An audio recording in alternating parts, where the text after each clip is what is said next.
Hello friends, welcome back to my channel. My name is Han and I'm a professional embroidery artist. In this video, I'm going to share with you my 5 top tips for starting a business in 2024. I've been running my hand embroidery business for about 5 years now. 4 of those have been full-time, and my gross profit has been in the 6 figures for the last 3 consecutive years.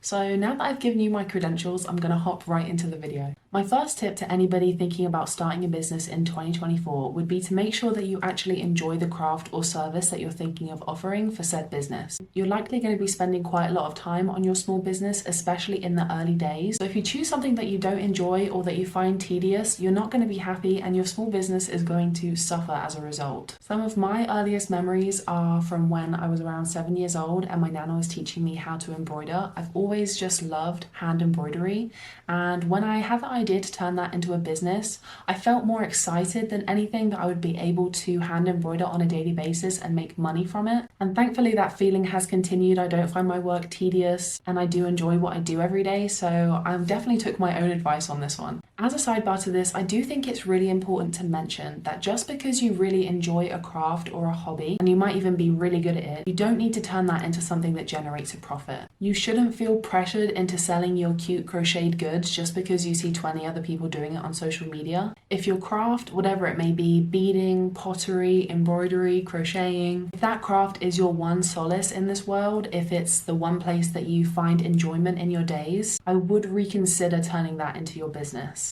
You are allowed to have a hobby that's just a hobby, and it doesn't have to become a business or generate a profit for it to be worthwhile to you. So my second tip for you would be to focus quite heavily on social media. You'll likely need to start new accounts across the various platforms like Instagram, TikTok, and Pinterest, and make sure all of these accounts have the same handle, the same name, so then it's easier for people to find you across the different platforms. I got super lucky actually. My business had a different name in my first year of business, and then I did a total rebrand, and thankfully the name Hand Embroiders hadn't been taken yet on any of the social media platforms that I wanted to use. But this is definitely something to be wary about because there are so many people using social media these days, so the name that you have in mind for your business might already be taken, so you need to be flexible with that since the handle that you've been dreaming about having might not be available. This just means that you might have to be super creative with the name of your business or what you choose to go by on social media. So when I say focus heavily on social media, here are the key tips that kind of encompass this top tip. Post regularly. Don't be afraid to double or even triple post in one day. You can and you should reuse your content. Apps like Instagram only show your content to a fraction of your followers at a time, so it really doesn't hurt to splice up and re-edit certain videos and make them into something different. Pop a trending audio onto them and then post that. Short form content is key on social media these days. We have very short attention spans, and apps like Instagram and TikTok recommend that you catch the viewer's attention in the first 1 to 2 seconds of whatever you're posting. I've also found that Instagram likes to push out much shorter reels than longer ones. If I post a 3 to 4 second reel, it usually does much better than a 10 to 15 second reel. My third top tip for you guys would be to seriously consider the platform that you're going to sell your goods on. When I first started my business in 2019, I went straight to Etsy without doing any kind of market research into the other platforms that are out there. I don't necessarily think this was a mistake. It actually worked out quite well for me because Etsy pushes organic traffic to your shop without you really having to do much. So I do like Etsy as an option because it does push organic traffic to your store. The seller interface is very easy to use, and Etsy as a website has a very good reputation among consumers. People feel safe when they spend money on a well-known site like Etsy, Amazon, or eBay, and Etsy puts protections in place for both buyers and sellers to make it a lot harder for scammers to use the platform. The things I dislike about Etsy are the relatively high fees that you have to pay once you make a sale. Currently, I believe they take around 12% of whatever you make from a sale. For me, that equates to thousands of dollars a month in fees, which I wouldn't be paying if I was making those same sales on, let's say, my own website. However, it's kind of a trade-off between the organic traffic that Etsy sends to my Etsy page and the amount that they charge in fees. The last thing that I dislike about Etsy is the seller support, which is almost non-existent. If you have any issues or questions, you'll usually need to wait several business days to get a response via email. They have recently created a new chat feature, which I admittedly haven't tried yet, but I have heard that it's mainly bot responses and they can't usually help you unless an associate comes on the line. Personally, I'd think a platform of this size would have much better support for their sellers, but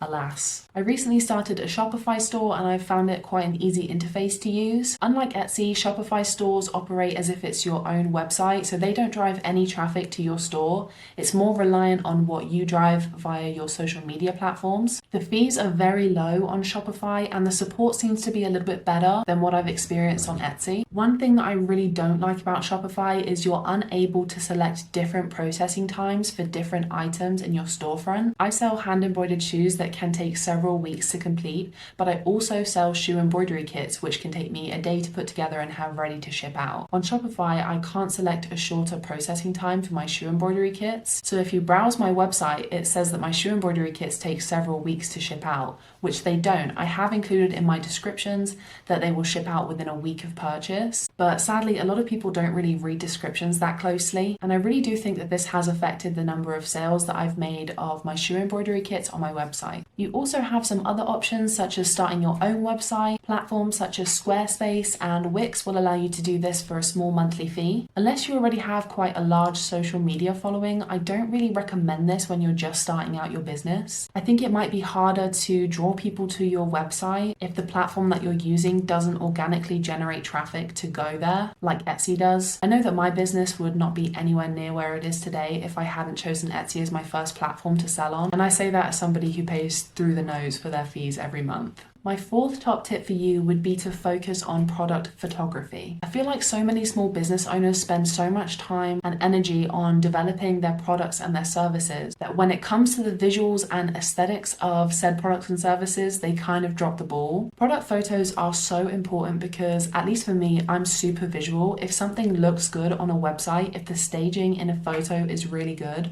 I'm probably going to buy it. I took some low-level photography classes in college, and in my junior year, I bought a DSLR Canon camera from Craigslist. And when I tell you that that was the best $150 I have ever spent, I used that camera almost every single day to take super high quality photos of my hand embroidered shoes, of my shoe embroidery kits, and I actually get compliments on my product photography all the time, usually from like wedding photographers, which is super complimentary because they kind of do that for a living, you know? So my tips for taking really great product photos include use a decent camera. It doesn't have to be a DSLR camera and you don't have to run out and spend hundreds of dollars on a brand new camera. If you have a newer iPhone, you can probably just use the camera on that. But if you have an older phone and you're finding that the photos you're taking are coming out kind of pixelated and not great quality, I would recommend investing in either a newer phone or a nicer camera. I also recommend taking photos in the daylight. Artificial light that comes from box lights, ring lights, that's great, but nothing can really replicate daylight in product photos. And that leads me into my next tip, which would be don't over edit your photos.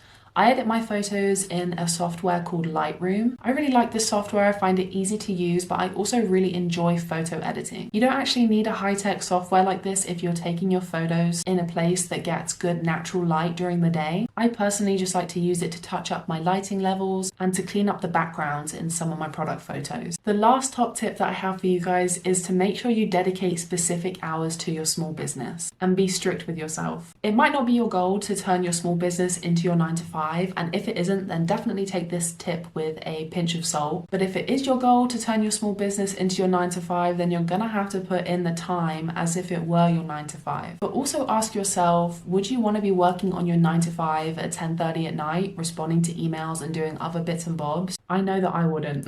But when I first started my business, I would often find myself 11, 12 o'clock at night sketching up new designs, brainstorming new packaging ideas and stuff like that. And while it's true that in your business's first few years of operation, you may need to put in more time and effort, especially when building your audience and your reputation, this kind of thing can really ruin your work-life balance. Over the past couple of years, I've really prioritized my work-life balance because I find that when I have a better work-life balance, it actually makes me more productive during the day when I'm working my business during those dedicated hours. So when 5 or 6 o'clock rolls around, I'm done for the day and I'm really done. I might do a couple things on social media, but I'm not going to be actively embroidering or sketching out new embroidery kit designs. I'm leaving that for the next business day. This obviously might look different for everyone, but I think that by dedicating specific hours to your small business throughout the day, you'll actually get so much more done than just picking at it. Also, platforms like Etsy actually allow you to set up an auto message, which will respond to people who reach out to you outside of your hours of operation. It's definitely a good idea to utilize this so you don't find yourself responding to messages at 2, 3 a.m. in the morning,